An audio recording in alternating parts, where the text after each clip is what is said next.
Esta palabra rapto, hay un libro que se llama The Rapture Trap. Tremendo inglés. The Rapture Trap.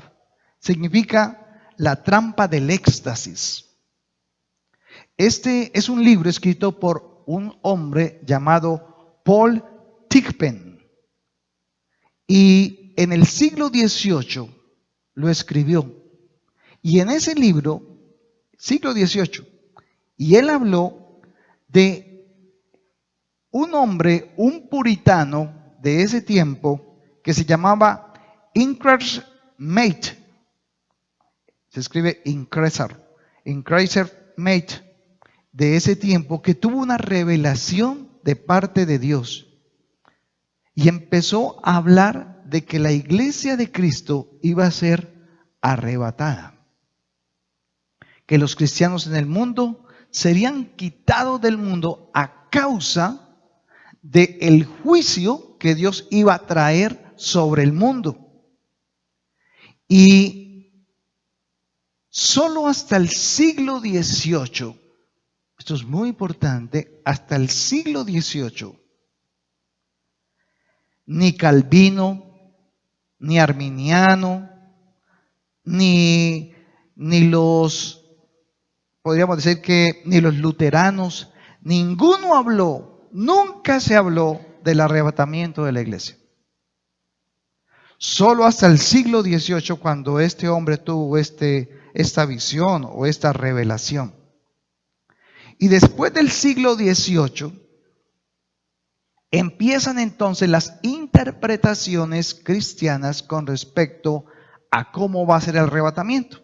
Entonces aparecen unas doctrinas pretribulacionismo, o sea que el arrebatamiento es antes de los 7 años de la gran tribulación que vienen para la tierra.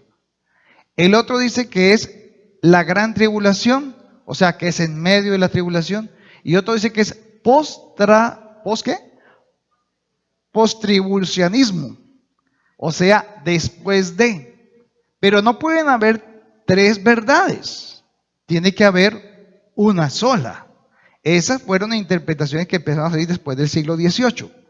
Pero lo interesante de esto es que lo que cree la iglesia, y mucha parte de ella, es de que hay evidencias de cuándo va a ser el arrebatamiento de la iglesia. La Iglesia Católica nunca habla de esto porque no cree en el arrebatamiento. Los testigos de Jehová no creen en el arrebatamiento. Los bautistas muy difícil creen en el arrebatamiento. Pero ¿qué dice la Biblia frente a esto? Hemos visto algunas partes en la reunión pasada sobre cómo sería el arrebatamiento de la iglesia, quiénes serían y quiénes no serían los que participarían de esto. Pero ¿qué evidencia nos muestra la Biblia al respecto cuando usted habla de este tema con las personas? Vaya entonces a Daniel capítulo 12, versículo 2 al 4. Daniel capítulo 12, versículo 2 al 4. Voy a leer Reina Valera. Y muchos de los que duermen en el polvo de la tierra serán despertados, unos para vida eterna y otros para vergüenza y confusión perpetua. Mire lo que dice el versículo 3. Estamos en Daniel 12:3. Pero los entendidos resplandecerán como el resplandor del firmamento, y los que enseñan la justicia a la multitud como las estrellas a perpetua eternidad. Y dice el versículo 4: Pero tú, Daniel. O sea, es claro el ángel al hablarle a Daniel sobre esta visión. Pero tú, Daniel, cierra las palabras y sella el libro. ¿Hasta cuándo? Hasta el tiempo del fin. Muchos correrán de aquí para allá y la ciencia se aumentará. Así que este libro sobre la profecía de los que van a despertar y los que van a ser también arrebatados, estaba como 18 siglos, escondida. Y nunca se habló de eso en todos esos 18 años. Pero fue hasta este siglo XVIII que pasó, donde ya Dios empezó a mostrar, porque estamos en los postreros, ¿qué? Días. Entonces, ya este libro se abrió y se empezó a interpretar y a darse cuenta de que efectivamente hay un espacio en la Biblia muy grande que habla sobre el arrebatamiento de la iglesia. Mire el versículo 8. Yo oí. ¿Qué dijo Daniel? Yo oí, pero ¿qué? Mas no entendí. Y dije, Señor mío, ¿cuál será el fin de estas cosas? Él respondió, anda, Daniel, pues estas palabras están cerradas y selladas hasta el tiempo del fin. Se lo confirma. Muchos serán limpios y emblanquecidos y purificados. Los impíos procederán impíamente y ninguno de los impíos entenderá. Pero los entendidos, ¿qué pasa? Comprenderán. O sea, que la iglesia comprenderá lo que va a suceder, el arrebatamiento. Pero el mundo, ¿cómo va a estar? No va a entender. Entonces, hay una filosofía que se ha estado moviendo hace unos 45, 50 años, y es que aparecieron los ovnis y todas estas cosas. Y lo que va a pasar el día del arrebatamiento es que van a decir, efectivamente, llegaron los ovnis y se arrastraron a toda la cantidad de gente y se la llevaron. O sea, fueron ¿qué? Abducidos. ¿Sí ve? O sea, casi que va a ser normal para la gente ya, porque tantas cosas que se hablan de eso. Van a ser abducidos. Entonces, algo va a pasar. Algo va a suceder en el mundo. Alguien me preguntaba en esos días, pastor, ¿y los niños serán arrebatados? ¿Ustedes qué opinan? ¿Los niños nacen con pecado? No. ¿Nacen separados de Dios? Sí. Por lo tanto, entonces Jesús expresó y dijo, porque de los tales es el reino de los cielos. ¿Hasta qué edad? No sé. Pero lo que sí sé es que un niño de 8, máximo 10 años, entiende, sabe, comprende cosas. Pero aún así, Dios es misericordioso y bondadoso y Él sabe y conoce en su corazón quiénes van a ser salvos y quiénes no. Entonces, ¿qué no van a ver después del rapto en la tierra? Niños, no van a estar. Los niños se van en primera fila. Ahora, esta profecía del fin del tiempo y la razón por la cual no se hablaba en los siglos anteriores, sí se habló por el apóstol Pablo, que fue el que más habló con respecto a esto. Busque Primera de Tesalonicenses, capítulo 2, versículo 1 al 8. Recuerden que hoy estamos viendo la segunda parte que tiene que ver el día del rapto, lo que va a pasar ese día. Ya vimos las señales y cuándo podría ocurrir y quiénes habrían de ser arrebatados. Hoy estamos mirando qué pasó entonces ese día o qué va a pasar mejor ese día. Segunda carta a los tesalonicenses, capítulo 2, versículo 1 al 8. Miren lo que dice. Aquí está Pablo hablando con los de Tesalónica, los hermanos que estaban ya en los techos de las casas, ¿sabía eso? Vestidos de blanco, esperando a que llegara el arrebatamiento. Ellos estaban esperando encima de los techos de las casas. Ahora mire lo que pasó.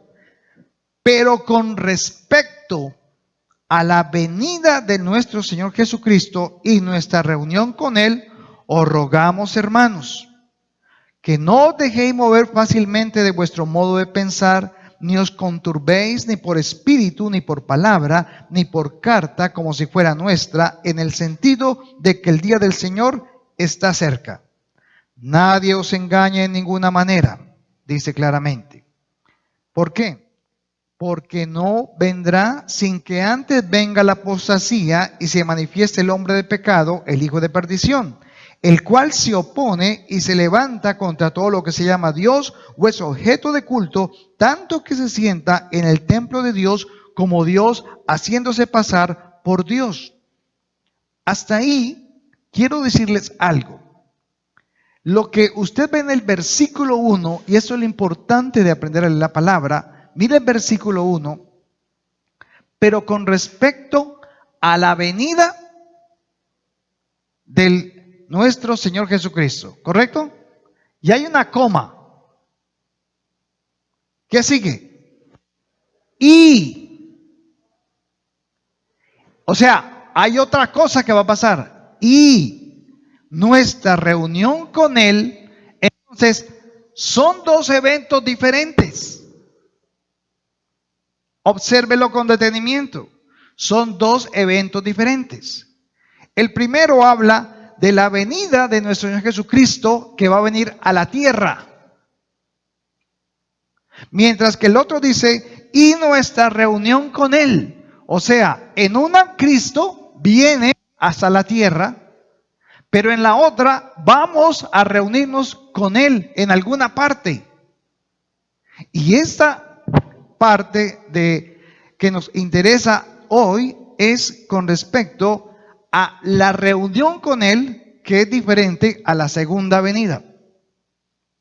Lea usted en el versículo 3 y 4, nadie os engañe en ninguna manera, porque no vendrá sin que antes venga la apostasía y se manifieste el hombre de pecado y el hijo de perdición, el cual se opone, se levanta contra todo lo que se llama Dios o es objeto de culto, tanto que se sienta en el templo de Dios como Dios, haciéndose pasar por Dios.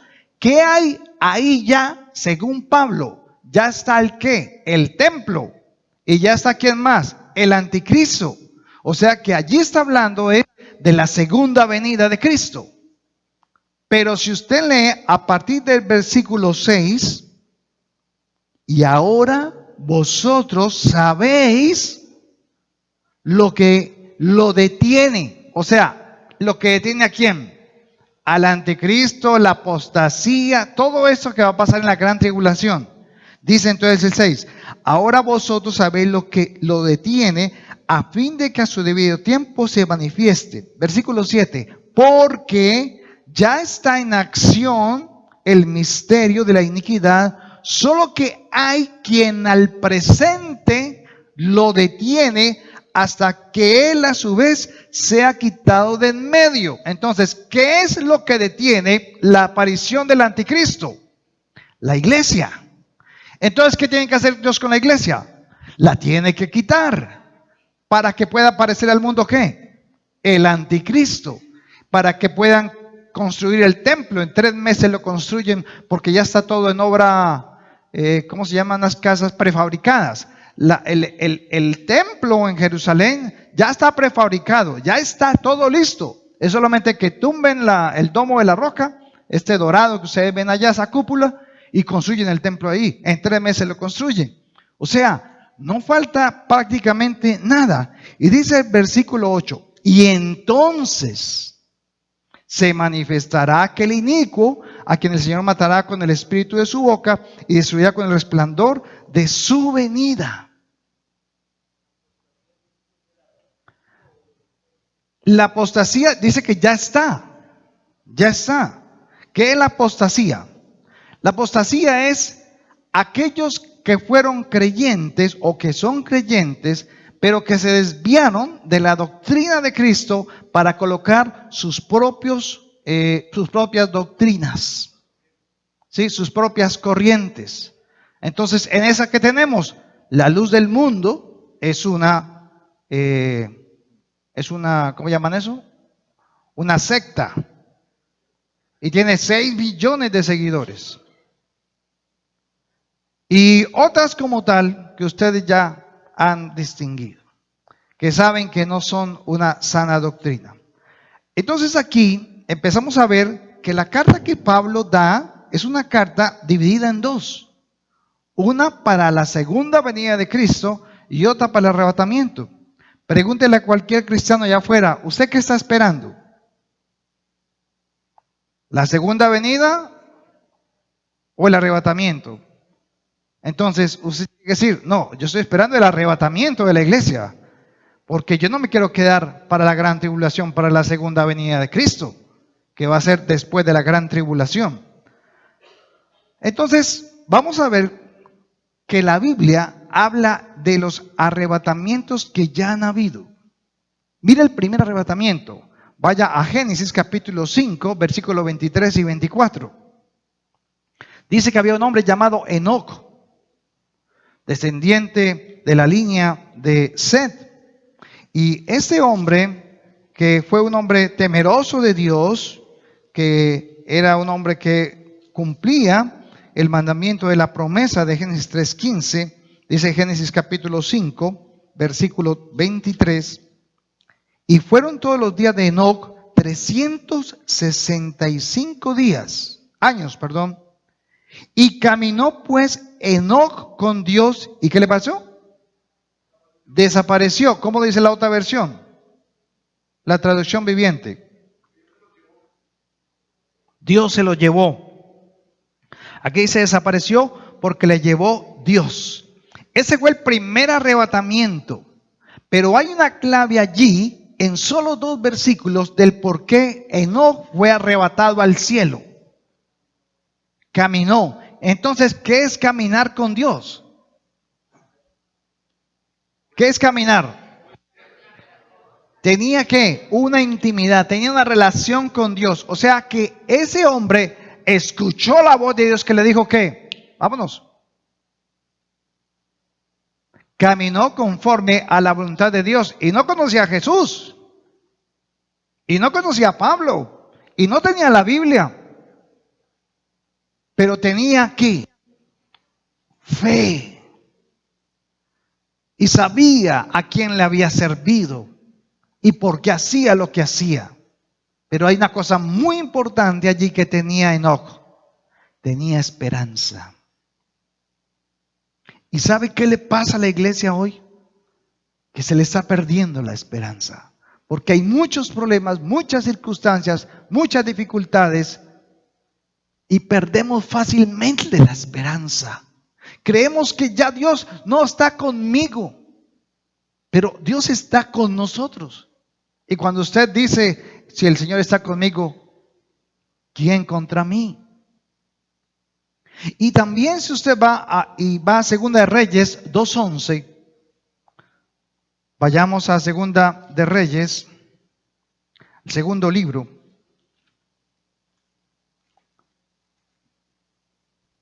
Capítulo 2, versículo 11. ¿Será que sí? Sí. Y aconteció que yendo ellos y hablando, he aquí un carro de fuego con caballos de fuego apartó a los dos, o sea, a Elías y a Eliseo. Y Elías subió al cielo en un torbellino. ¿Qué pasó con Elías? Fue arrebatado. Fue arrebatado.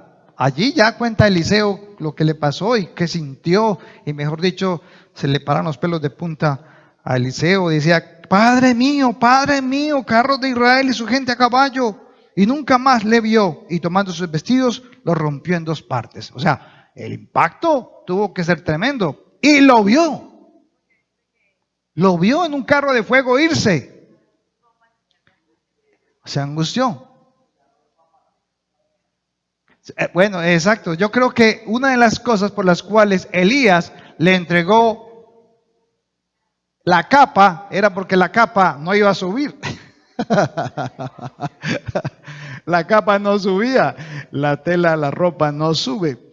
Listo, veamos el tercer arrebatamiento. Es que no han habido ni uno ni dos, ya van 4. El tercer arrebatamiento, vaya a Hechos capítulo 1, versículo 9. Hechos capítulo 1, versículo 9. Ya Jesús está con los discípulos, ha hablado con ellos 40 días y 40 noches ha estado con ellos, les demostró la resurrección de él, les mostró que era real la resurrección, que su cuerpo era un cuerpo como glorificado, que atravesaba paredes, comía pescado. Y en el versículo 11 dice, 9, y habiendo dicho él esas cosas, viéndolo ellos, fue alzado y le recibió una nube que le ocultó de sus ojos. Y estando ellos con los ojos puestos en el cielo, entre tanto que él se iba, he aquí se pusieron junto a ellos dos varones con vestiduras blancas, o sea, ángeles. Versículo 11, los cuales también les dijeron, varones galileos, ¿por qué estáis mirando al cielo? Este mismo Jesús que ha sido tomado de vosotros al cielo. ¿Ha sido qué? Tomado. O sea, fue levantado, fue arrebatado a los cielos. Así vendrá como les habéis visto ir al cielo. Ese fue el tercer arrebatamiento. O sea que Jesús, ¿a dónde fue? A las nubes, fue arrebatado a las nubes. Siempre él dando el ejemplo para luego subir al tercer cielo. Y el cuarto arrebatamiento es el que falta. Primera de Corintios capítulo 15, versículo 51. Este es entonces el que falta, porque primero fueron las primicias, que fueron Cristo, las primicias. Y ahora Primera de Corintios capítulo 15, versículos 51 y 52. Dice, he aquí os digo un misterio. ¿Cómo dice la otra versión? Un secreto maravilloso. Entonces, esto fue lo que aquel hombre del siglo XVIII le fue revelado por primera vez.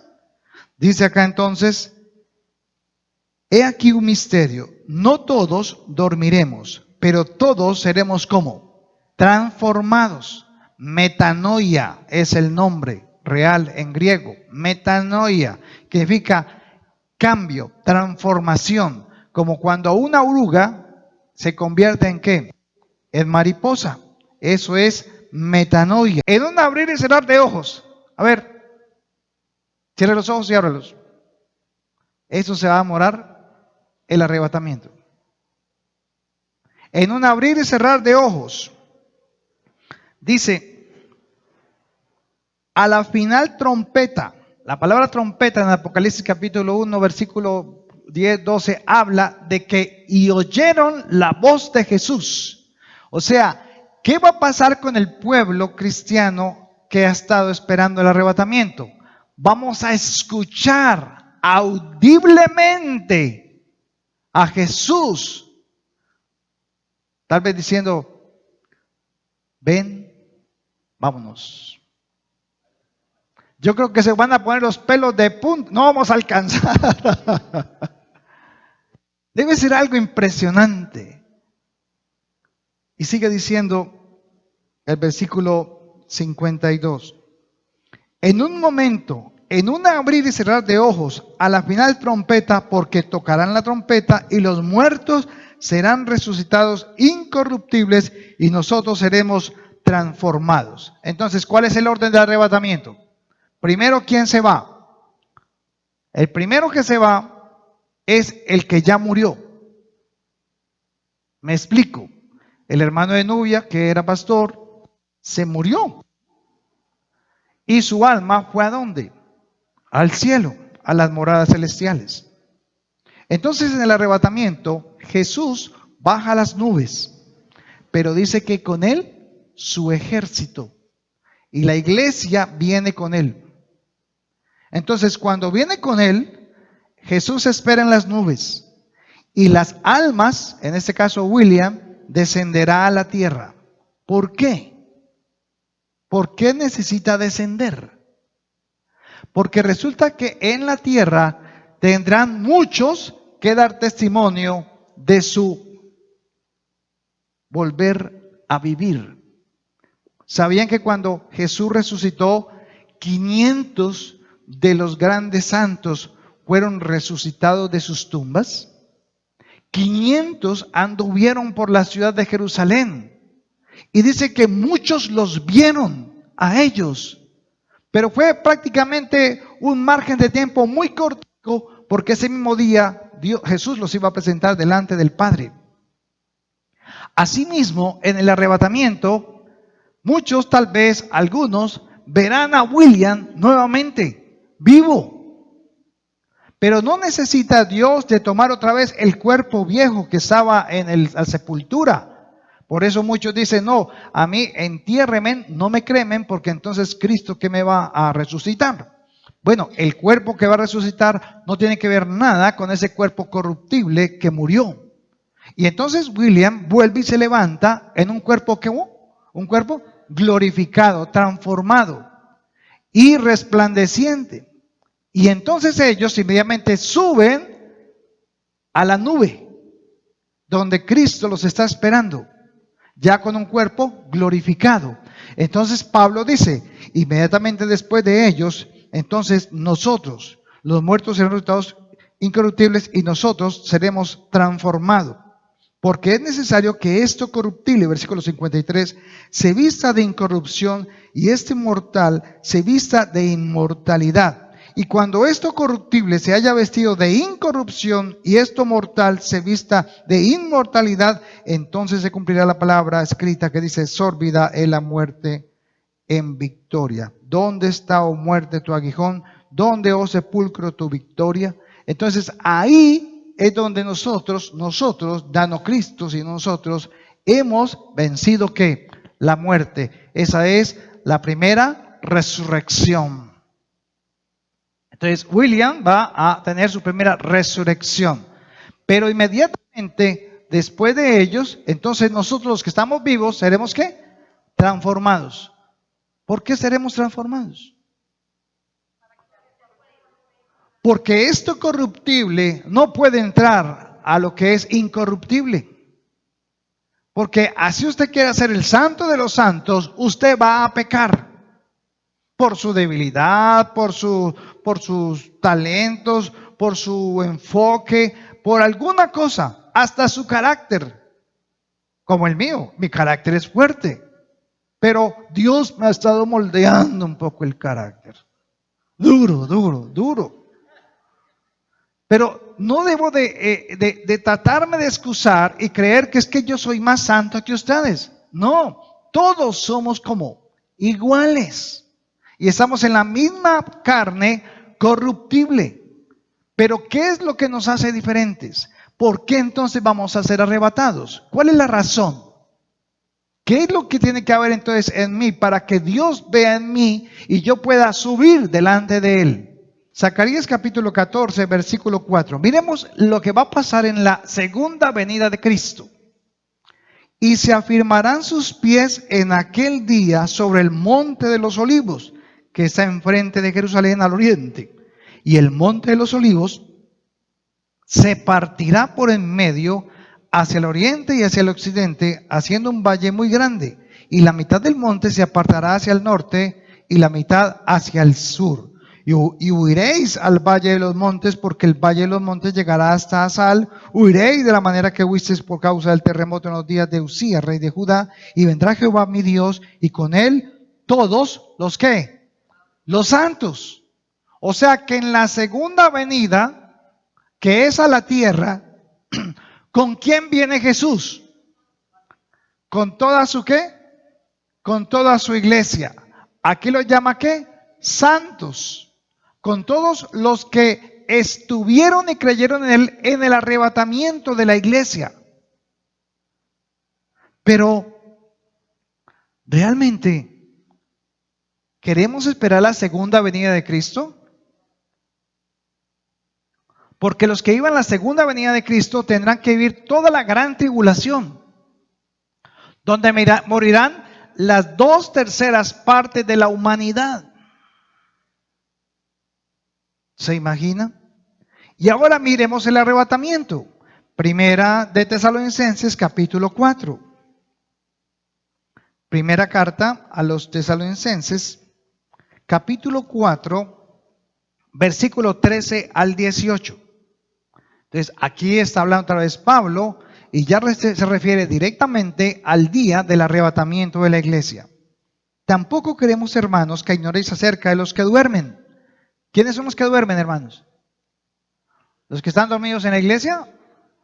Los que han muerto, pero creían en Cristo y ya se fueron. William, un ejemplo. Para que no os entristezcáis como los otros que no tienen esperanza. ¿Cuáles son los otros que no tienen esperanza? Por un momento observe a quién están mandando la carta. A los tesalónicos, a los de Tesalónica, a los de la iglesia de Tesalónica. O sea que aún en esa iglesia habían personas que habían perdido ¿qué? La esperanza y la fe. Se reunían, se congregaban, pero no tenían esperanza. Habían perdido la esperanza. Entonces, ¿cuál es el llavero, si se puede decir así, importantísimo para poder tener y ser parte del arrebatamiento? Esperanza. Esperanza. Tal vez tú tendrás muchas dificultades en la tierra, has padecido enfermedades, habrás pasado situaciones económicas, tal vez familiares, tal vez tus hijos ni siquiera quieren verte. Pero sabes, lo que no podemos perder nunca es que la esperanza. Eso es lo que nos mantiene vivo el corazón. Y esta esperanza es alimentada por la ¿qué? Por la fe. ¿Y la fe viene por qué? Por el oír. ¿Y el oír qué? La palabra de Dios. Entonces, si no quieres perder la esperanza, tienes que leer ¿qué? La palabra. Y dice entonces acá, porque si creemos, versículo 14, que Jesús murió y resucitó, ¿cuántos creen eso? Ok. Así también Dios traerá con Jesús a los que durmieron en él, lo que leíamos ahora con William. Por lo cual os decimos esto en palabras del Señor, que nosotros que vivimos, que habremos quedado hasta la venida del Señor, no precederemos a los que durmieron, porque el Señor mismo, con voz de mando, con voz de arcángel y con trompeta de Dios, descenderá del cielo. Los muertos en Cristo resucitarán primero, y luego nosotros, los que vivimos, los que hayamos quedado, seremos arrebatados juntamente con ellos en las nubes. ¿Para qué? Dice allí. ¿Para qué? Para recibir al Señor en el aire. Parece ser que en el arrebatamiento vamos todos, estamos en la nube y luego Jesús desciende a la nube para recibirle. Y allí estaremos siempre con el Señor. Bueno, después miraremos esos detalles. Entonces el 18, por tanto, alentaos, dice la otra, anímense los unos a los otros con estas palabras. Quiero que entonces usted, para terminar, vaya a San Mateo, capítulo 22. Amén, hermanita. Hoy vamos a celebrarle el cumpleaños a todos los que cumplieron el mes de abril y el mes de marzo. ¿Oyó? Marzo y abril. Cada 2 meses vamos a poder partir la tortica. Así que los que cumplieron 100, 110 años, 111, pueden venir. Les tenemos una sorpresita. Dice San Mateo capítulo 22, versículo 1. Una parábola que Jesús dijo y que hablaba precisamente más adelante de lo que va a ser ese encuentro con Jesús. Respondiendo Jesús les volvió a hablar en parábolas diciendo: el reino de los cielos es semejante a un rey que hizo fiesta de bodas a su hijo. Les hago una pregunta. ¿Para qué la iglesia es arrebatada? para ir a las bodas del Cordero, que serán 7 años en el cielo. Mientras que en la tierra, ¿qué va a haber? Tribulación, caos y los juicios de Dios. Entonces, observe cómo Jesús, con mucho amor, le transmite lo que un padre quería para su hijo. Porque ¿quién es el hijo que se va a casar con la iglesia? Cristo Jesús. Entonces dice el versículo 3, y envió a sus siervos a llamar a los convidados a las bodas, mas estos no quisieron ¿qué? Venir. ¿Cuáles fueron los siervos que llamó el padre para que les contaran de la boda? En este caso, a la iglesia. Somos nosotros los que podemos convidar a todos aquellos a decirles, hay una gran boda de parte de nuestro Padre Celestial. Y eso es lo que hacemos cada día. Compartir el Evangelio. ¿Para qué? Para que ellos les podamos decir, hay una boda al cual Dios nos está invitando y Él quiere que tú estés en esa boda.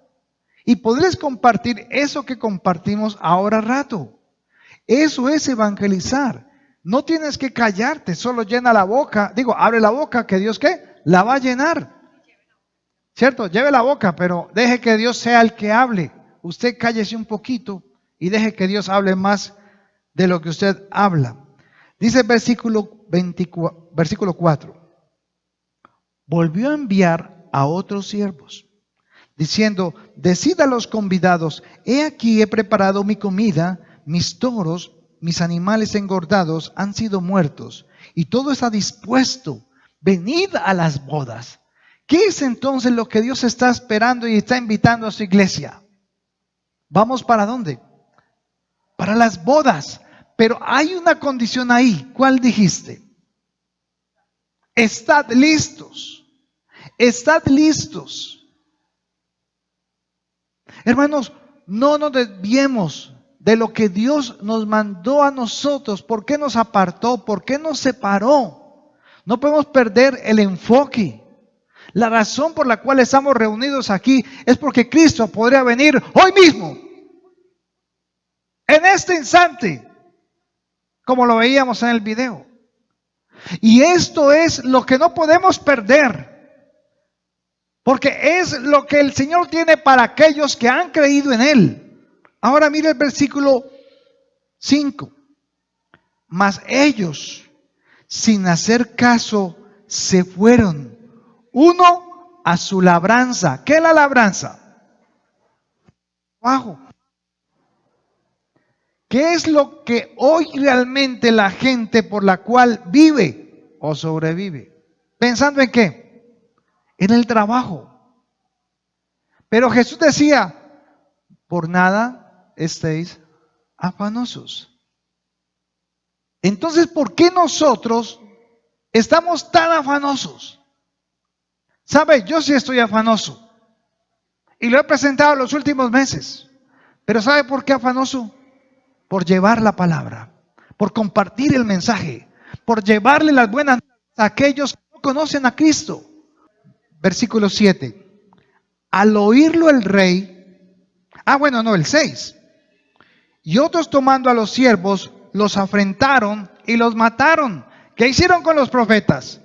Los mataron. ¿Quiénes? Los mismos judíos. ¿Qué hacían con los que predicaban? ¿Cuál es el único, Pastor Mauricio, cuál es el único ejército que ellos mismos se clavan el cuchillo? La iglesia. Somos el único ejército que nos tiramos entre nosotros mismos. Nos lastimamos entre nosotros mismos. Si nos olvida a quién estamos sirviendo. Y dice acá que otros tomando a los siervos los afrentaron y los mataron. Al oírlo el rey se enojó y enviando sus ejércitos destruyó a aquellos homicidas y quemó su ciudad. Entonces dijo a sus siervos, las bodas a la verdad están preparadas, mas los que fueron convidados no eran dignos. Id pues, convidados, id pues a las salidas de los caminos y llamad a las bodas a cuantos halléis. Y saliendo los siervos por los caminos, juntaron a todos los que hallaron, juntamente malos y buenos. No eran los santitos, eran a los más malos y a los buenos. Y las bodas fueron llenas de los convidados. Y entró el rey para ver a los convidados. O sea, ¿cómo estaba ya la boda? La ceremonia, ¿cómo estaba? Llena de buenos y de malos. Ponga mucha atención. El sitio está lleno. El lugar está a rebosar. Todos están en la cena. Y eran tanto buenos como malos. No eran los perfectos. Buenos y malos. Pero mire lo que pasó. Versículo 9, 10, el 11. Y entró el rey para ver a los convidados y vio allí, en esa multitud, vio allí a un hombre que no estaba vestido de boda. Había uno que no estaba vestido adecuadamente. Y le dijo: amigo, ¿cómo entraste aquí sin estar vestido de boda? Mas él enmudeció. Entonces el rey dijo a los que le servían, atadle de pies y manos, que echarle en las tinieblas de afuera. Allí será el lloro y el crujir de dientes. Versículo 14. ¿Por qué? ¿Qué dice en su Biblia? Porque muchos son los llamados, pero pocos los escogidos. ¿Cuáles son los escogidos? ¿Qué es lo que diferencia a un escogido? Muchos son llamados, pero pocos los escogidos. ¿Qué es lo que lo hace diferente? Diga conmigo: el vestido. Pero el vestido, ¿qué representaba? Una renovación, hay un cambio, hay una conversión. Hay que estar vestido de acuerdo a la ocasión. ¿Cuál era el vestido de acuerdo a la ocasión según eso? Usted cuando va a un matrimonio, ¿qué se pone? ¿Por qué cambia la camiseta por el vestido, por el saco? ¿Por qué cambia los tenis por los zapatos? ¿Por qué? ¿De dónde sale eso? ¿Qué es lo que usted quiere mostrar? ¿Qué es lo que usted quiere decirle a los convidados? ¿Qué?